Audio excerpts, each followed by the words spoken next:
अस्सलाम वालेकुम dear students, friends and subscribers. Dear students, आज की इस नई वीडियो के साथ मैं हूं Mohammad Nawaz Waraich, political scientist. Dear students, आज हमारा टॉपिक है क़याम पाकिस्तान की कहानी। और 1857 से लेकर 1947 तक क़याम पाकिस्तान के लिए जो कोशिश की गई, जो जद्दोजहद की गई, उस सिलसिले में जो है हमने एक सिलसिला शुरू किया था कि क़याम पाकिस्तान के लिए कौन कौन से अहम वाक़यात जो थे रूनुमा हुए, कौन सी अहम शख्सियात ने जो है पाकिस्तान के क़याम के लिए अहम किरदार अदा किया। तो 1857 से शुरू होने वाला ये जो सफ़र है आज अपने जो है इख्तिताम को पहुंच रहा है। आज इस सिलसिले का आखिरी एपिसोड है जिसमें हमने 1940 से लेकर 1947 तक के अहम वाक़यात को जो है शामिल किया है। इससे पहले जो है आप 1857 से लेकर 1940 तक अहम वाक़यात पर मुश्तमिल MCQs का एक सिलसिला जो है देख चुके हैं। आइए इस वीडियो का बाकायदा तौर पर आगाज़ करते हैं। आप देख रहे हैं हमारा YouTube channel political science with Nawaz Waraich. Dear students, आज के इस एपिसोड के अंदर जो है हमने 1940 से लेकर 1947 तक के जो अहम वाक़यात हैं उनको शामिल किया है। हमारा पहला क्वेश्चन है, क़ायद-ए-आज़म मोहम्मद अली जिन्नाह अंग्रेज़ी अखबार डॉन के बानी थे। डॉन अखबार का पहला शुमारा कब शाया हुआ? डियर स्टूडेंट्स, हमारा क्वेश्चन है, क़ायद-ए-आज़म मोहम्मद अली जिन्नाह डॉन न्यूज़ जो है, इंग्लिश डॉन न्यूज़, उसके बानी हैं। आपने बताना ये है कि डॉन न्यूज़ का पहला शुमारा कब शाया हुआ था। तो उसका जवाब है 1942 के अंदर जो है डॉन न्यूज़ जो है उसका बाकायदा तौर पर आगाज़ हुआ और उसका पहला शुमारा शाया हुआ। क्वेश्चन नंबर 2 हमारे पास है, हिंदुस्तान छोड़ दो तहरीक, क्विट इंडिया मूवमेंट, हिंदुस्तान छोड़ दो तहरीक कब शुरू हुई और इसका बानी कौन था या फिर इसका मकसद क्या था? तो ये तहरीक जो है ये 1942 में शुरू हुई थी और महात्मा गांधी जो हैं वो इसके बानी थे। Mahatma Gandhi quit India movement के बानी हैं और ये तहरीक 1942 में शुरू हुई थी। जहाँ तक हिंदुस्तान छोड़ दो तहरीक क्विट इंडिया मूवमेंट के मकसद का ताल्लुक है, तो ये तहरीक जो है महात्मा गांधी ने और ऑल इंडिया नेशनल कांग्रेस और हिंदू जो दीगर सियासी रहनुमा थे उन्होंने शुरू की थी। और इसका मकसद ये था, अंग्रेज़ हुकूमत से ये मुतालबा किया गया था कि वो हिंदुस्तान को छोड़ दें और इक़्तिदार जो है वो कांग्रेस के हवाले कर दें। तो ये इसका जो है मकसद था। लेकिन इसके मुकाबले में जो है क़ायद-ए-आज़म मोहम्मद अली जिन्नाह रहमतुल्लाह अलैह ने बड़े वाज़ेह अल्फाज में कहा था कि first divide and then quit. जब महात्मा गांधी की तरफ से ये कहा गया कि क्विट इंडिया, तो क़ायद-ए-आज़म मोहम्मद अली जिन्नाह ने कहा कि पहले तकसीम करो, पहले हिंदुस्तान को तकसीम किया जाए और उसके बाद जो है हिंदुस्तान को छोड़ दिया जाए। क्योंकि क़ायद-ए-आज़म मोहम्मद अली जिन्नाह का नुक्ता नज़र ये था, ऑल इंडिया मुस्लिम लीग का नुक्ता नज़र ये था कि अगर इक़्तिदार जो है यहाँ पे कांग्रेस के हवाले कर दिया गया और अंग्रेज़ जो है यहाँ से निकल गया है, तो फिर मुसलमान जो हैं वो अंग्रेज़ों की ग़ुलामी से निकलने के बाद हिंदू अक्सरियत जो है उसके गलबे में आ जाएंगे। चुनांचे क़ायद-ए-आज़म मोहम्मद अली जिन्नाह रहमतुल्लाह अलैह ने बड़े वाज़ेह अल्फाज में फरमाया था कि first divide and then quit. Next question की तरफ चलते हैं। हमारे पास नेक्स्ट क्वेश्चन है, क़ायद-ए-आज़म मोहम्मद अली जिन्नाह पर 1943 को 1943 में कातिलाना हमला किसने किया था? तो उसका जवाब है रफ़ीक साबर मज़ंगवी। रफ़ीक साबर मज़ंगवी वो बदबख्त शख्स था जिसने क़ायद-ए-आज़म मोहम्मद अली जिन्नाह रहमतुल्लाह अलैह पर कातिलाना हमला किया था। नेक्स्ट क्वेश्चन हमारे पास, गांधी जिन्नाह मुज़ाकरात कब हुए? गांधी जिन्नाह मुज़ाकरात कब हुए? तो इसका दूसरा जवाब है 1944 को। क़ायद-ए-आज़म मोहम्मद अली जिन्नाह और हिंदू रहनुमा महात्मा गांधी के दरमियान जो है 1944 में मुज़ाकरात हुए थे। और नेक्स्ट क्वेश्चन हमारे पास, गांधी जिन्नाह मुज़ाकरात किस शहर में मुनक्कद हुए? गांधी जिन्नाह मुज़ाकरात बम्बई में 1944 में जो थे मुनक्कद हुए थे। 1944 को ये मुज़ाकरात हुए थे और बम्बई के अंदर जो है इन मुज़ाकरात का इनेकाद जो था वो किया गया था। नेक्स्ट क्वेश्चन की तरफ चलते हैं। हमारे पास नेक्स्ट क्वेश्चन है, शिमला कॉन्फ्रेंस कब मुनक्कद हुई? शिमला कॉन्फ्रेंस 1945 में मुनक्कद हुई थी। शिमला कॉन्फ्रेंस कब मुनक्कद हुई? शिमला कॉन्फ्रेंस 1945 में 1945 को जो है ये इसका इनेकाद हुआ था। नेक्स्ट क्वेश्चन हमारे पास, हिंदुस्तान के मुस्तकबिल का फ़ैसला करने के लिए हुकूमत बरतानिया की सरबराही में 1945 में शिमला कॉन्फ्रेंस मुनक्कद हुई। इस वक्त बरतानिया के वज़ीर आज़म कौन थे? तो इसका दुष्ट जवाब है, उस वक्त बरतानिया के जो वज़ीर आज़म थे वो थे विंस्टन चर्चिल। جب 1945 میں شملہ کانفرنس کا انعقاد ہوا تو اس وقت برطانیہ کے وزیر اعظم جو تھے وہ ونسٹن چرچل تھے۔ نیکسٹ کویشچن کی طرف چلتے ہیں۔ ہمارے پاس نیکسٹ کویشچن ہے، شملہ کانفرنس 1945 کے موقع پر ہندوستان کے وائسرائے کون تھے؟ یعنی 1945 میں جب شملہ کانفرنس کا انعقاد ہوا اور اس وقت جو ہے ہندوستان کا وائسرائے کون تھا؟ تو اس کا درست جواب ہے لارڈ ویول۔ لارڈ ویول جو ہے یہ ہندوستان کے سیکنڈ لاسٹ جو ہیں وائسرائے تھے۔ تو لارڈ ویول کے دور حکومت میں، یا لارڈ ویول جب اس کا انڈیا کا جو ہے وہ وائسرائے تھا تو اس کے دور میں جو ہے یہ شملہ کانفرنس کا 1945 میں انعقاد جو تھا وہ کیا گیا تھا۔ نیکسٹ کویشچن ہے، شملہ کانفرنس میں آل انڈیا مسلم لیگ کے وفد کی سربراہی کس شخصیت نے کی تھی؟ 1945 میں جب شملہ کانفرنس کا انعقاد ہوا تو مسلمانوں کے جس وفد نے اس کانفرنس میں، شملہ کانفرنس میں شرکت کی تھی، اس کا سربراہ کون تھا؟ تو اس کا درست جواب ہے قائد اعظم محمد علی جناح۔ قائد اعظم محمد علی جناح نے شملہ کانفرنس میں آل انڈیا مسلم لیگ کے وفد کی قیادت کی تھی۔ تو نیکسٹ کویشچن ہمارے پاس ہے، 1945-1946 کے عام انتخابات کے حوالے سے مشہور کتاب تاریخی فیصلے کس نے لکھی تھی؟ 1945 اور 1946 کے جو انتخابات ہوئے ان انتخابات کے متعلق ایک کتاب لکھی گئی ہے جس کا نام ہے تاریخی فیصلے، اور آپ نے بتانا یہ ہے کہ یہ تاریخی فیصلے نام کی کتاب کس مصنف کی ہے یا اس کا رائٹر کون ہے؟ تو آئیے اس کا درست جواب جاننے کی کوشش کرتے ہیں۔ اس کا درست جواب ہے عبد الواحد قریشی۔ عبد الواحد قریشی جو ہیں وہ تاریخی فیصلے نامی کتاب کے مصنف ہیں۔ یہ انتخابات جو تھے اس حوالے سے بڑی اہمیت کے حامل ہو گئے کہ یہ انتخابات جو تھے وہ جداگانہ طرز انتخاب کی بنیاد پہ ہوئے تھے، اور جو مرکزی قانون ساز اسمبلی تھی، جو سینٹرل لیجسلیٹو کونسل تھی، اس میں مسلمانوں کے لیے 30 سیٹیں مخصوص کی گئی تھیں، اور پھر انتخابات کے نتائج نے بتایا کہ 100% کامیابی جو تھی وہ آل انڈیا مسلم لیگ نے حاصل کی تھی۔ یعنی 30 نشستیں جو ہیں وہ آل انڈیا مسلم لیگ کی طرف سے جو نمائندے کھڑے تھے، جو امیدوار کھڑے تھے، انہوں نے جو ہے وہ جیت لی تھی، اور کسی بھی دوسری پارٹی کا کوئی بھی ان نشستوں کے اوپر امیدوار جو تھا وہ کامیاب نہیں ہوا تھا۔ اور یہی وہ انتخابات تھے جس نے یہ برطانوی حکومت کے اوپر واضح کر دیا تھا کہ آل انڈیا مسلم لیگ کیا چاہتی ہے اور ہندوستان کے مسلمان کیا چاہتے ہیں، کیونکہ یہ انتخابات جو تھے ایک پوائنٹ کے اوپر لڑے گئے تھے۔ 1 پوائنٹ ایجنڈا تھا، وہ تھا کہ ہندوستان کو تقسیم ہونا چاہیے اور پاکستان کا قیام جو ہے وہ عمل میں آنا چاہیے۔ تو ان انتخابات کے اندر جو ہے جب ہندوستان کے مسلمانوں نے آل انڈیا مسلم لیگ کو باہری اور واضح اکثریت جو تھی دے دی تھی، تو اس کا مطلب یہ تھا کہ اب ہندوستان کے مسلمان جو ہیں وہ ہندوستان کی تقسیم کے علاوہ کوئی اور فیصلہ قبول کرنے کے لیے تیار نہیں ہیں۔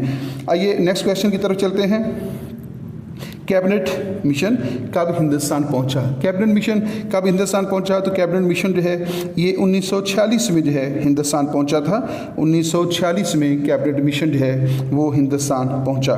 نیکسٹ کویشچن ہے ہمارے پاس، کیبنٹ مشن کتنے اراکین پر مشتمل تھا؟ کیبنٹ مشن 3 اراکین پر مشتمل تھا۔ اور یہ کیبنٹ مشن جو ہے یہ 1946 میں 1946 کو جو ہے وہ ہندوستان پہنچا تھا۔ نیکسٹ کویشچن ہے ہمارے پاس، آل انڈیا مسلم لیگ نے یوم راست اقدام کب منایا تھا؟ آل انڈیا مسلم لیگ نے یوم راست اقدام ڈائریکٹ ایکشن ڈے کا انعقاد کب کیا گیا تھا؟ اس کا درست جواب ہے 16 اگست 1946 کو۔ آل انڈیا مسلم لیگ کی طرف سے یوم راست اقدام ڈائریکٹ ایکشن ڈے جو ہے کب منایا گیا؟ تو اس کا درست جواب ہے 16 اگست 1946 کو۔ آئیے نیکسٹ کویشچن کی طرف چلتے ہیں۔ ہمارے پاس نیکسٹ کویشچن ہے، 1946-47 میں ہندوستان کی عبوری حکومت میں مسلم لیگی اراکین کے ناموں کا اعلان کب کیا گیا؟ ڈیئر اسٹوڈنٹس، ایک بات تو یہ بھی یاد رکھیے گا کہ یہ جو 1945 اور 46 میں ہندوستان کی عبوری حکومت کا اعلان کیا گیا تھا تو اس میں آل انڈیا مسلم لیگ کے 5 وزراء جو تھے وہ شامل کیے گئے تھے۔ آپ نے بتانا یہ ہے کہ مسلم لیگ کی طرف سے ان ناموں کا اعلان کب کیا گیا تھا؟ اس کا دوسرا جواب ہے 14 اکتوبر 1946۔ 14 اکتوبر 1946 کو جو ہے آل انڈیا مسلم لیگ کی طرف سے اپنے 5 نمائندوں کا اعلان کیا گیا تھا جنہوں نے عبوری حکومت میں شمولیت اختیار کی تھی، اور اس عبوری حکومت کے اندر جو ہے لیاقت علی خان جو تھے وہ وزیر خزانہ تھے، اور پھر بطور وزیر خزانہ انہوں نے جو بجٹ پیش کیا وہ عام آدمی کا بجٹ کہلاتا ہے، اور ایک ایسا بجٹ تھا جس نے जिसने हिंदुस्तान के अंदर जो है जो ऑल इंडिया नेशनल कांग्रेस के जो अरकान थे और वो उससे बड़े मायूस हुए थे, क्योंकि उन्होंने एक ऐसा बजट पेश किया था जिसमें आम आदमी को जो है बहुत ज़्यादा फ़ायदा पहुंच रहा था। चुनांचे वो जो साजिश के तहत और बदनीति के तहत जो है जो वजारत ख़जाना है ये मुसलमानों के सुपुर्द की गई थी और वो उसमें वो बुरी तरह साजिश में बुरी तरह जो थे वो नाकाम हो गए थे। नेक्स्ट क्वेश्चन हमारे पास, हिंदुस्तान की तकसीम का फ़ैसला कब हुआ? हिंदुस्तान की तकसीम का फ़ैसला जो है 3 जून 1947 में किया गया था और उस वक्त हिंदुस्तान के वाइसराय थे लॉर्ड माउंटबेटन। लॉर्ड माउंटबेटन जो है उन्होंने ही हिंदुस्तान की तकसीम का ये मनसूबा पेश किया था जिसको 3 जून प्लान कहा जाता है या 3 जून 1947 का मनसूबा कहा जाता है। और फिर ये मनसूबा जो है इसको 18 जुलाई 1947 को जो है बरतानवी पार्लियामेंट की तरफ से हतमी मंजूरी दी गई थी और इस मंजूरी के बाद जो है 18 जुलाई को जब इसको मंजूर कर लिया गया, बरतानवी पार्लियामेंट ने इसकी हतमी मंजूरी दे दी और 20 जुलाई को जो है फिर इसके मुताबिक जो है वो अमली इक़दाम जो थे वो शुरू कर दिए गए थे। आइए नेक्स्ट क्वेश्चन की तरफ देखते हैं। तकसीम हिंद के बाद क़ायद-ए-आज़म मोहम्मद अली जिन्ना कराची का तशरीफ़ लाए। जब ये बात तय होगी 3 जून 1947 का मनसूबा जो है उसको बरतानवी हुकूमत ने मंजूर कर लिया, बरतानवी पार्लियामेंट ने मंजूरी दे दी और फिर 20 जुलाई को जो है 20 जुलाई 1947 को जो है अमली इक़दाम कर दिए गए और पाकिस्तान की और भारत की पहली जो लेजिस्लेटिव असम्बली थी उसका क़याम भी अमल में लाया गया।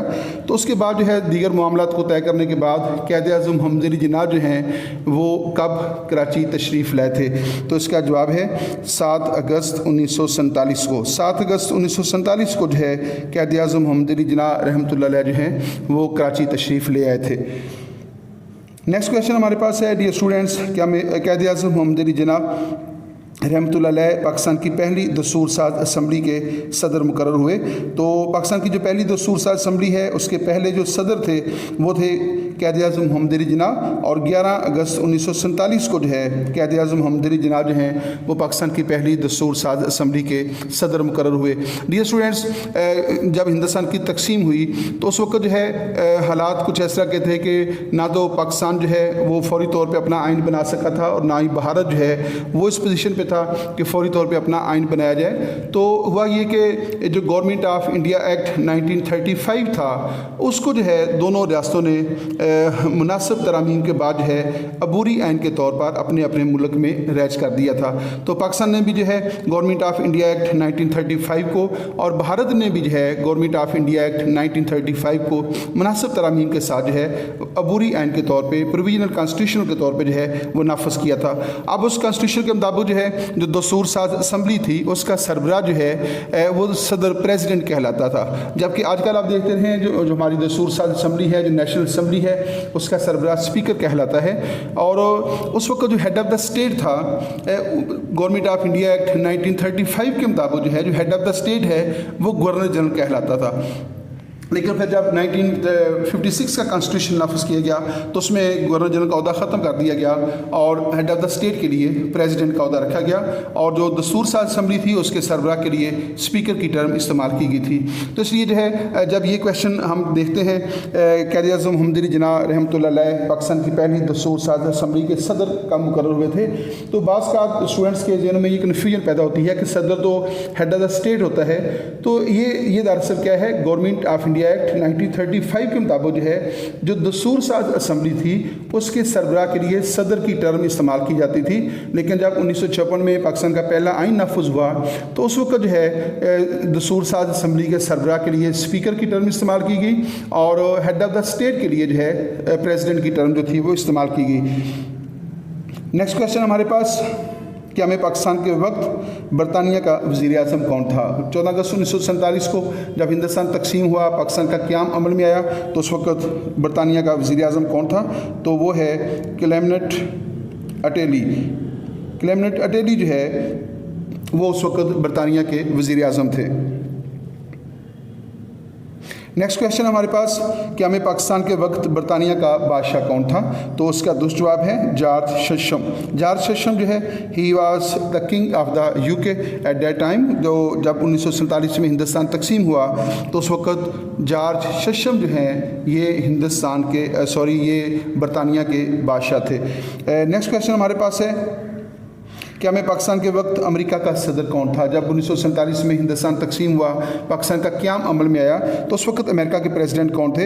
हेनरी एस ट्रूमैन उस वक्त थे। बुनियादी तौर पे तो रूज़वेल्ट जो थे वो अमेरिका के प्रेसिडेंट थे, लेकिन रूज़वेल्ट जो है वो अपनी टर्म पूरी नहीं कर सके थे। 1945 में जब उनका इंतकाल हुआ तो उनके जो वाइस प्रेसिडेंट थे, जो नायब सदर थे, वो प्रेसिडेंट बन गए थे। तो ट्रूमैन जो है उस वक्त जो है हिंदुस्तान की तकसीम के वक्त अमेरिका के प्रेसिडेंट थे। नेक्स्ट क्वेश्चन की तरफ चलते हैं। हमारे पास नेक्स्ट क्वेश्चन है, मशहूर नारा पाकिस्तान का मतलब क्या? ला इलाहा इल्लल्लाह।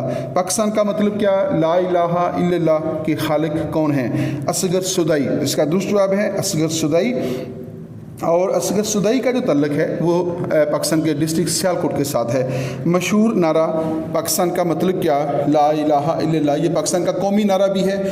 पाकिस्तान का मतलब क्या? ला इलाहा इल्लल्लाह। डियर स्टूडेंट्स, ये पूरी नज़म है जिसके अंदर जो है इसको इस्तेमाल किया गया। तो पाकिस्तान का मतलब क्या? ला इलाहा इल्लल्लाह। ये जो नज़म है और ये जो नारा है ये असगर सुदाई ने जो है वो बुलंद किया था।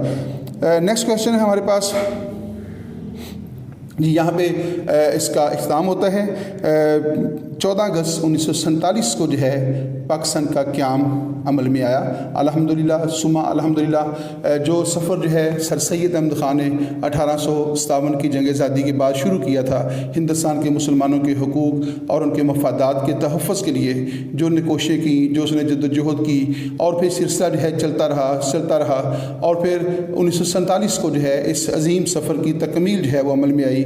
और वो मामला जब हिंदुस्तान के अंदर जो है सर सैयद अहमद ख़ान और उनके रफ़ाकार जो हैं उन्हें हिंदुस्तान के मुसलमानों के अंदर सियासी शऊर बेदार करने की कोशिश की, तालीमी शऊर बेदार करने की कोशिश की, और उन्हें ये बताने की कोशिश की कि तालीमी हालत को बेहतर किया जाए या कि मुसलमानों के अंदर एक बेहतर सियासी शऊर बेदार हो, मुसलमानों की मुआशी हालत जो है बेहतर हो। तो वो दौर था जब हिंदुस्तान के मुसलमान जो है वो अपनी बका की जंग लड़ रहे थे और अपनी पहचान को कायम करने की कोशिश कर रहे थे। और उसमें सर सैयद अहमद ख़ान जो हैं उन्होंने जो है वो दो कौमी नज़रिए का तस्वर पेश किया और हिंदुस्तान के मुसलमानों को जो है एक अलग कौम का दर्जा दिया था। फिर वहाँ से ये कहानी शुरू होती है। अनथक मेहनत के बाद, एक तवील सफ़र के बाद, भरपूर कोशिश के बाद ये सिलसिला चलता रहता है। उसमें कई दफ़ा उरूज ज़वाल भी आया, कई दफ़ा जो है वो मसाइल पैदा हुए और हिंदुस्तान के मुसलमान जो हैं एक तरफ वो अंग्रेज़ों के ख़िलाफ़ जो है वो लड़ रहे थे, अंग्रेज़ों से अपने हुकूक़ लेने की कोशिश कर रहे थे, और दूसरी तरफ जो है वो हिंदू गलबे से बचने की भी कोशिश कर रहे थे। तो ये जो हिंदुस्तान की जो कहानी है ये दरअसल 3 फ़रीक़ों की कहानी है। इसमें एक फ़रीक़ अंग्रेज़ हुकूमत थी जो हिंदुस्तान के ऊपर काबज़ थी, दूसरा फ़रीक़ जो है वो हिंदू थे, ऑल इंडिया नेशनल कांग्रेस थी और वो अक्सरियत में थे, और तीसरा फ़रीक़ जो है वो हिंदुस्तान के मुसलमान थे, ऑल इंडिया मुस्लिम लीग थी। तो बरतानवी हुकूमत जो है उसको अपने अंदाज से हिंदुस्तान के मसले का हल करना चाहती थी, जो कि हिंदुओं और मुसलमानों दोनों के लिए काबिल कबूल नहीं था। हिंदू और ऑल इंडिया नेशनल कांग्रेस जो है इस मसले का अपने अंदाज से हल करना चाहती थी, जो कि हिंदुस्तान के मुसलमानों के लिए किसी भी सूरत में काबिल कबूल नहीं था, क्योंकि अंग्रेज़ जो ऑल इंडिया नेशनल कांग्रेस है और जो हिंदू थे वो चाहते थे कि इक़्तिदार जो है वो ऑल इंडिया नेशनल कांग्रेस के सुपुर्द कर दिया जाए, और मुसलमानों के लिए ये बात कतन काबिल कबूल नहीं थी। एक हल जो है वो हिंदुस्तान के मुसलमान पेश कर रहे थे। पहले हिंदुस्तान के मुसलमान जो हैं उनकी कोशिश का मरकज़ सिर्फ यही था कि किस तरह जो है हिंदुस्तान के अंदर मुसलमानों के हुकूक़ और मफादात जो हैं वो महफूज रह सकते हैं। उस वक्त तक तो वो सिर्फ हिंदुस्तान में रहते हुए जो है वो अपने हुकूक़ और मफादात की बका की जंग लड़ रहे थे। लेकिन फिर 1940 में जो है हिंदुस्तान की सियासी तारीख़ के अंदर एक टर्निंग पॉइंट आया और उसने हिंदुस्तान की सियासत का रुख तब्दील कर दिया। और जब क़ायद-ए-आज़म मोहम्मद अली जिन्ना की क़यादत में जो है ऑल इंडिया मुस्लिम लीग और हिंदुस्तान के तमाम मुसलमानों ने जो है ये मुतालबा कर दिया कि अब हिंदुस्तान के मसले का हल ये है कि इसको तकसीम कर दिया जाए और एक अलग इस्लामी रियासत पाकिस्तान के नाम से कायम की जाए। और फिर देखा कि 3 फ़रीक़ जो थे, तीनों फ़रीक़ों का जो नुक्ता नज़र था, जो मुतालबा था वो मुख्तलिफ था। और फिर तारीख़ ने जो रास्ता हमवार किया, हिंदुस्तान की किस्मत का जो फ़ैसला हुआ वो हिंदुस्तान के मुसलमानों, ऑल इंडिया मुस्लिम लीग और क़ायद-ए-आज़म मोहम्मद अली जिन्ना और उनके रफ़ाकार की जो वो कोशिश कर रहे थे, जिस मकसद के लिए वो जा रहे थे, तारीख़ ने उनके लिए रास्ता हमवार किया है। और गोया सच जो है वो किसी न किसी मंज़िल के ऊपर आकर जो है वो अपनी हकीकत को जो है मनवा लेता है। ہے تو پاکستان کا قیام جو ہے یقیناً ایک بہت بڑی نعمت ہے. آزادی سے بڑھ کر کوئی بڑی نعمت نہیں ہے. 14 اگست 1947 کو الحمدللہ ثم الحمدللہ یہ کوشش جو ہے وہ کامیاب ہوئی. ہماری دعا ہے کہ تحریک پاکستان سے وابستہ جتنے بھی لوگ ہیں, تحریک پاکستان سے جڑے ہوئے جتنے بھی لوگ ہیں جنہوں نے براہ راست اس کے لیے کوششیں کی ہیں, بالواسطہ طور پہ کوشش کی ہے, کوشش کرنے والے لوگوں کے نقطہ نظر کو پروموٹ کیا, سپورٹ کیا, اللہ تعالیٰ سب کو جو ہے عظیم اجر عطا فرمائے اور ان کو اپنے سایہ رحمت میں خصوصی مقام عطا فرمائے اور ان کے لواحقین کو جو ہے وہ صبر جمیل عطا فرمائے اور ان کے لواحقین کو بھی جو ہے اس عظیم قربانی کا, اس عظیم جدوجہد کا بہترین صلہ جو ہے وہ عطا فرمائے. خدا کرے کہ میری عرض پاک پر اترے, خدا کرے کہ میری عرض پاک پر اترے وہ فصل گل جسے اندیشہ زوال نہ ہو. یہاں جو پھول کھلے وہ کھلا رہے برسوں, یہاں خزاں کو گزرنے کی بھی مجال نہ ہو. خدا کرے کہ میری عرض پاک پر اترے وہ فصل گل جسے اندیشہ زوال نہ ہو. یہاں جو پھول کھلے وہ کھلا رہے برسوں, یہاں خزاں کو گزرنے کی بھی مجال نہ ہو. آمین ثم آمین. اجازت دیجیے گا ڈیئر اسٹوڈنٹس, آپ دیکھ رہے تھے پولیٹیکل سائنس ود نواز سبریج, ہمارا یوٹیوب چینل ہے, اور نیکسٹ کسی نئے ایپیسوڈ کے ساتھ, کسی نئے سیگمنٹ کے ساتھ آپ سے ملاقات ہوگی. اجازت دیجیے گا. اللہ حافظ.